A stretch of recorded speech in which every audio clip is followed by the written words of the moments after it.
Generasi ketiga Poco F series akhirnya nongol juga di Indonesia. Ya, Poco F3 telah diperkenalkan oleh Xiaomi Indonesia secara resmi pada 20 April 2021 lalu.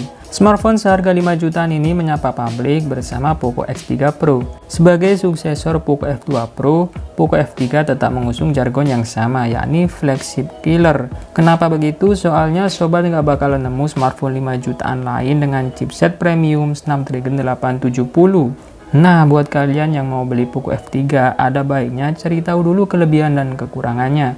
Jadi di video kali ini kita akan bahas mengenai hal tersebut.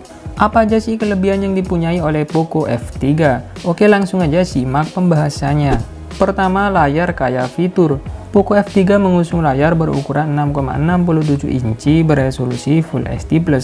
Panelnya menggunakan A4 Dynamic AMOLED yang memungkinkan layar untuk menampilkan tingkat kecerahan dan kontras yang jauh lebih baik, termasuk reproduksi warna dengan akurasi terbaik. Layarnya juga sudah mendukung refresh rate 120Hz dan touch sampling rate tertinggi di antara smartphone Poco lainnya, yakni 360Hz, menjadikannya sangat ideal untuk bermain game. Terselip juga dukungan teknologi Motion Estimate dan Motion Compensation, yang mana membuat video dengan frame rate rendah menjadi halus di layar, karena ditambahkan frame rate sehingga video menjadi lebih halus. Disertakan juga fitur 360 derajat ambient light sensor menjadikan smartphone ini bisa memberikan pengalaman terbaik dalam melihat layar. Begitu pula dengan fitur True Display yang otomatis mengatur warna berdasarkan kondisi pencahayaan sekitar, agar mata sobat tetap nyaman. Kombinasi fitur ini menjadi kelebihan yang disajikan Poco F3 pada konsumen. Kedua, Snapdragon 870. Smartphone terbaru dari Poco ini menggunakan chipset kelas atas, yakni Qualcomm Snapdragon 870. Chipset anyar ini memiliki peningkatan performa hingga 12% dibanding seri pendahulunya, yaitu Snapdragon 865. Snapdragon 870 dibuat dengan menggunakan Kirin 585 berbasis ARM Cortex A77. Untuk fabrikasinya sendiri berukuran 7nm dan penawaran kecepatan tertinggi untuk chipset mobile saat ini. Chip ini juga didukung GPU Adreno 650 yang diklaim mampu menghadirkan kinerja yang smooth dan cepat untuk render grafik. Ketiga, RAM besar berteknologi LPDDR5. Poco F3 hadir dengan dua varian RAM, yakni 6GB dan 8GB. RAM yang digunakan juga sudah berjenis LPDDR5. LPDDR5 ini memiliki kecepatan 6400 Mbps atau bisa dibilang 50% lebih cepat jika dibandingkan dengan RAM berjenis LPDDR4X. Meskipun lebih cepat, namun penggunaan dayanya justru 30% lebih efisien. Kapasitas besar dan teknologi LPDDR5 yang digunakan tentu menjadikan Poco F3 bakal jauh lebih optimal dalam menjalankan kerja multitasking.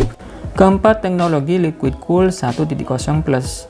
Dengan menggunakan Snapdragon 870 yang merupakan chipset terkencang saat ini, tentunya berpotensi membuat Poco F3 akan mengeluarkan suhu panas yang berlebih. Untuk mencegah hal tersebut, Xiaomi menggunakan teknologi Liquid Cool 1.0 Plus. Teknologi ini membantu menjaga temperatur smartphone ini. Dengan begitu, sobat nggak perlu takut smartphone-nya akan mengalami overheat ketika digunakan dengan sangat intens. Kelima, triple kamera 48MP. Poco F3 memiliki 3 kamera di bagian belakang. Setupnya terdiri dari kamera utama 48MP Sony IMX582, kamera ultrawide 8MP, serta kamera telemakro 5MP, sehingga sobat bisa leluasa dalam menangkap gambar maupun merekam video. Poco juga menjejalkan sejumlah fitur kamera untuk perekaman video seperti Magic Zoom, Slow Shutter, dan fitur-fitur keren lainnya. Kehadiran mikrofon di modul kameranya memungkinkan smartphone ini untuk menangkap suara dengan lebih jernih saat merekam video, terlebih jika dipakai untuk merekam wawancara. Keenam, mendukung jaringan 5G. Sesuai dengan namanya, Poco F3 5G sudah mendukung jaringan 5G. Walaupun di Indonesia belum ada jaringan 5G, namun smartphone ini sudah siap mengakomodir saat nantinya jaringan 5G sudah tersedia. Menurut Alvin Si, Country Director Xiaomi Indonesia, hadirnya dukungan 5G di Poco F3 juga akan memudahkan pengguna ketika bepergian ke negara yang sudah memiliki jaringan 5G dan merasakan kecepatan internet ala 5G.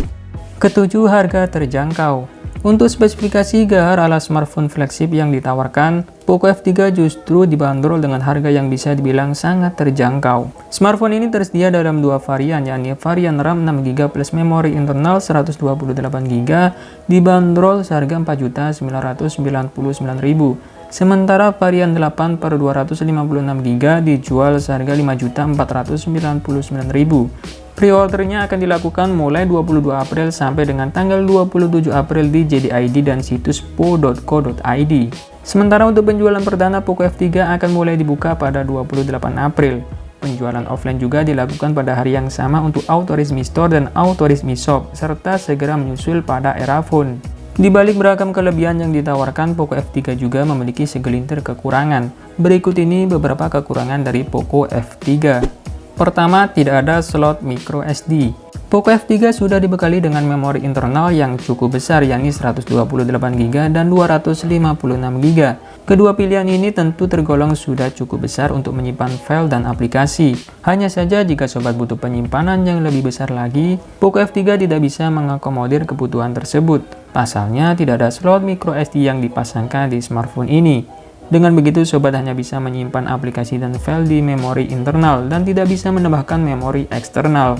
Kedua, kamera utama menurun dibanding Poco X3 NFC. Dari segi sensor kamera utama, Poco F3 jelas mengalami penurunan jika dibandingkan dengan Poco X3 NFC. Jika Poco X3 NFC memiliki kamera utama 64MP, Poco F3 hanya menggunakan kamera utama 48MP. Meski demikian, ini bukan sesuatu yang cukup signifikan. Pasalnya, smartphone Poco memang lebih fokus pada pengguna yang membutuhkan smartphone dengan performa gahar. Nah, itulah tadi beberapa kelebihan dan kekurangan Poco F3 yang resmi rilis di Indonesia. Menurut kalian, apakah smartphone ini worth it untuk dimiliki? Silahkan tulis pendapat kalian di kolom komentar. Terima kasih sudah menonton, semoga bermanfaat, dan saya admin Gede Kopi pamit undur diri, sampai ketemu lagi di video selanjutnya. See you!